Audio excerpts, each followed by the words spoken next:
What are maintenance metrics? Maintenance metrics are numerical measurements that track specific processes, like daily work orders received by the maintenance department. These metrics quantify performance, offering insights into your facility's operations, and guiding better decision-making for improvements. There is a difference between maintenance KPIs and maintenance metrics. KPIs connect progress to performance, while metrics connect performance to action.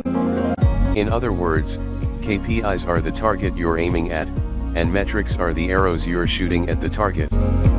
For example, your maintenance KPI might take downtime, and the metrics you measure for this KPI might include mean time to repair, MTTR, or inventory accuracy.